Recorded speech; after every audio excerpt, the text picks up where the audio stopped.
پارہ نمبر 2 ہے سورہ البقرہ اور آیت نمبر 151۔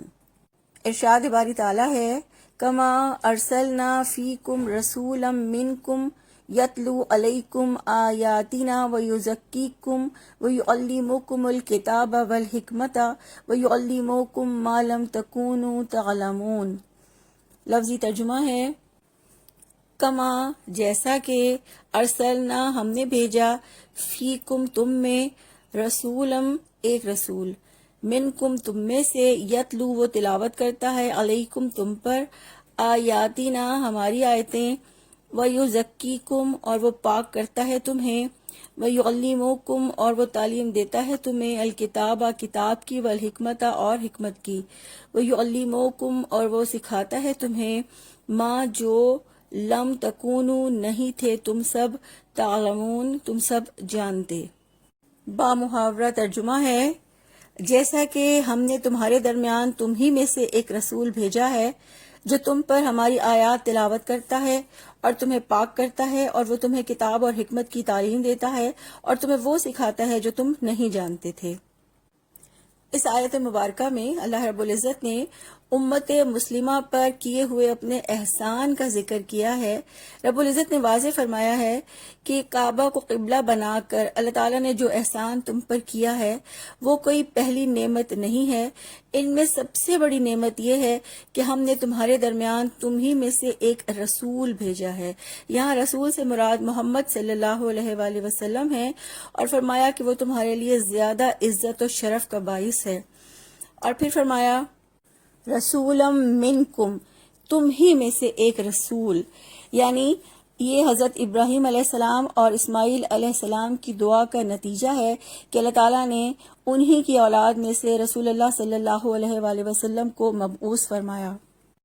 پھر آپ صلی اللہ علیہ وآلہ وسلم کی خدمات کا ذکر کرتے ہوئے فرمایا یتلو علیکم آیاتنا جو تم پر ہماری آیات تلاوت کرتا ہے۔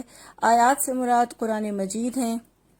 آیات کی تلاوت سے مراد ہے کہ رسول اللہ صلی اللہ علیہ وآلہ وسلم قرآن مجید کو آپ پر پڑھ کر سناتے تھے، یعنی صحابہ کرام کو سناتے تھے۔ پھر فرمایا وَيُزَكِّيكُمْ اور وہ تمہیں پاک کرتا ہے، یعنی وہ تمہیں شرک سے، گناہوں سے، برے اخلاق سے اور جاہلیت کی رسموں سے پاک کرتا ہے، یعنی ظاہری اور باطنی طور پر نفوس کا تزکیہ فرماتا ہے۔ پھر فرمایا وَيُعَلِّمُكُمُ الْكِتَابَ وَالْحِكْمَةَ اور وہ تمہیں کتاب اور حکمت کی تعلیم دیتا ہے۔ کتاب سے مراد قرآن مجید ہے اور حکمت سے مراد سنت رسول اللہ صلی اللہ علیہ وآلہ وسلم ہے کہ کتاب اور حکمت کی تعلیم دے کر تمہیں اندھیروں سے نکال کر روشنی میں لاتا ہے۔ کتاب کی تعلیم دیتا ہے یعنی اللہ کے بھیجے ہوئے احکامات تمہیں سکھاتا ہے، اور حکمت کی تعلیم دیتا ہے یعنی زندگی کے ہر معاملات میں اللہ تعالیٰ کی رضا کو پانے کے لیے جو کچھ محمد صلی اللہ علیہ وآلہ وسلم نے کیا وہ سب سنت ہے اور ہمارے لیے اس کی پیروی لازم ہے۔ آپ صلی اللہ علیہ وآلہ وسلم نے فرمایا میں تم میں 2 چیزیں چھوڑے جا رہا ہوں، جو انہیں تھامے رہے گا وہ کبھی گمراہ نہیں ہوگا۔ نمبر 1 قرآن مجید اور نمبر 2 میری سنت یعنی رسول اللہ صلی اللہ علیہ وآلہ وسلم کی سنت۔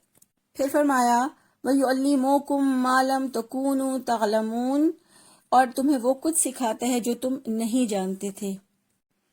اس سے مراد یہ ہے کہ انسان اللہ تعالیٰ کی ہدایت کو، غیب کی خبروں کو، انبیاء علیہ السلام کے حالات اور واقعات کو، دین کے احکامات کو اور دنیا کے معاملات کو نہیں جانتے تھے۔ آپ صلی اللہ علیہ وآلہ وسلم نے ان کے بارے میں تعلیم دی، اور آپ صلی اللہ علیہ وآلہ وسلم کی بعثت سے پہلے اہل عرب گمراہی میں مبتلا تھے، اور پھر قرآن مجید کی تعلیم سے اور آپ صلی اللہ علیہ وآلہ وسلم کی تربیت سے ان جاہل اور گمراہ لوگوں کی ایسی کایا پلٹی کہ یہ لوگوں کے امام بن گئے۔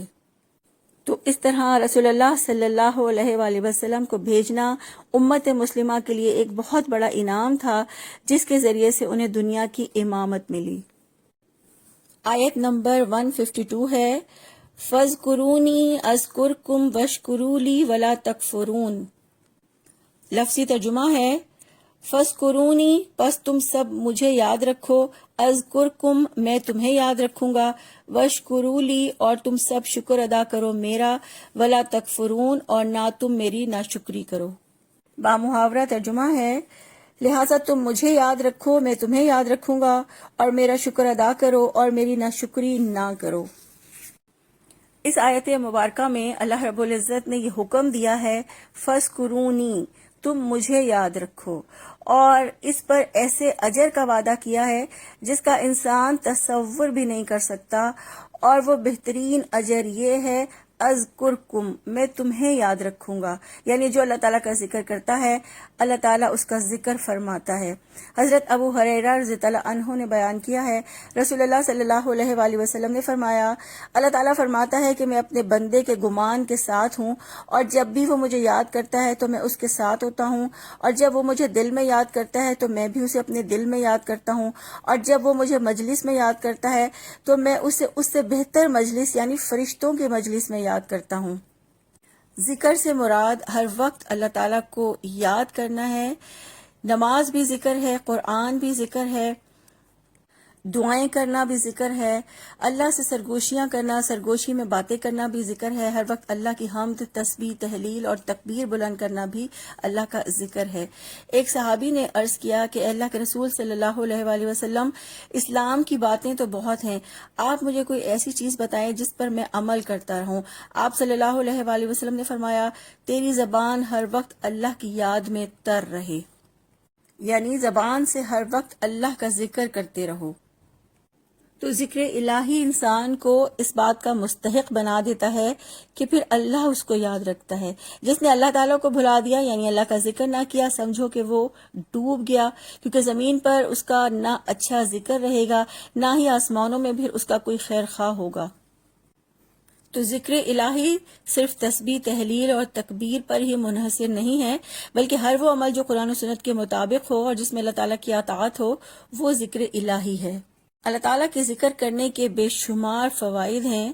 اللہ تعالیٰ کا ذکر کرنے والے کو بہت ثواب ملتا ہے، اللہ تعالیٰ کا ذکر کرنے والے کو اللہ تعالیٰ یاد رکھتا ہے، اللہ کے ذکر کرنے والے سے شیطان دور بھاگتا ہے۔ اللہ کے رسول صلی اللہ علیہ وآلہ وسلم نے فرمایا، ابن آدم کا دل جب اللہ کی یاد سے غافل ہوتا ہے تو شیطان اس میں دھرنا مار کر بیٹھ جاتا ہے، اور جیسے ہی ابن آدم اللہ کا ذکر کرتا ہے شیطان دم دبا کر بھاگ جاتا ہے۔ پھر اسی طرح اللہ تعالیٰ کا ذکر کرنے والوں کو دل کا اطمینان نصیب ہوتا ہے، کیونکہ اللہ تعالیٰ نے قرآن مجید میں فرمایا ہے، الا بذکر اللہ تطمئن القلوب، یاد رکھو کہ اللہ کے ذکر سے ہی دلوں میں اطمینان ہے۔ تو ذکر الہی کرنے والے کی ساری توجہ اللہ تعالیٰ کی طرف ہوتی ہے، وہ اللہ کی رضا چاہتا ہے۔ اس طرح ذکر الہی کرنے والا دنیا کی محبت سے نکل آتا ہے۔ پھر فرمایا، وَاشْكُرُوا لِي وَلَا تَكْفُرُونَ، اور میرا شکر ادا کرو اور میری ناشکری نہ کرو۔ اللہ تعالیٰ کا ذکر کرنے والوں کو ہی شکر کرنا نصیب ہوتا ہے۔ وَاشْكُرُوا لِي، میرا شکر ادا کرو، یعنی میں نے جو نعمتیں تمہیں عطا کی ہیں، تم سے جو غم، تکلیف اور مصیبتیں دور کی ہیں، اس پر میرا شکر ادا کرو۔ شکر کرنا دل کی عبادت ہے، اور یہ اسی وقت ادا ہوتا ہے جب انسان اللہ تعالیٰ کی نعمتوں کا اعتراف کرے اور زبان سے ان کا اقرار کرے اور اعضاء سے اس کی اطاعت کرے۔ اللہ رب العزت نے اس آیت میں شکر کرنے کا حکم دیا ہے اور ناشکری سے روکا ہے۔ اللہ کی نعمتوں کا شکر اللہ کی نعمتوں کی حفاظت بھی کرتا ہے اور نعمتوں میں اضافے کا باعث بھی بنتا ہے۔ سورہ ابراہیم میں اللہ تعالیٰ فرماتے ہیں، لا ان شکرتم لازیدنکم، اگر تم شکر ادا کرو گے تو میں تمہیں اور زیادہ دوں گا۔ ولا ان کفرتم ان عذابی لشدید، اور اگر تم ناشکری کرو گے تو میرا عذاب بہت سخت ہے۔ اللہ کے رسول صلی اللہ علیہ وآلہ وسلم نے فرمایا، مومن کا معاملہ بھی عجیب ہے، اس کے ہر کام میں بھلائی ہے، خوشحالی میں شکر ادا کرتا ہے اس میں بھی اجر ہے، اور تکلیف میں صبر کرتا ہے اس میں بھی اس کے لیے اجر ہے۔ ایک اور حدیث میں آپ صلی اللہ علیہ وآلہ وسلم نے فرمایا، الحمدللہ کہنا میزان کو بھر دیتا ہے۔ اللہ کی نعمتوں کا شکر ادا کرنے کے بے شمار فوائد ہیں۔ اللہ کی نعمتوں کا شکر ادا کرنے سے اللہ کی رضا حاصل ہوتی ہے، ہدایت اور استقامت نصیب ہوتی ہے، شکر کرنے سے خیر و برکت نصیب ہوتی ہے۔ شکر کرنے سے بندہ مومن کا دل احسان مندی سے اللہ کے آگے جھک جاتا ہے، اور یوں اب وہ اللہ کا پسندیدہ بندہ بن جاتا ہے۔ جبکہ نعمتوں کی ناشکری کرنے سے انسان کے اندر تکبر پروان چڑھتا ہے، انسان ظالم بن جاتا ہے۔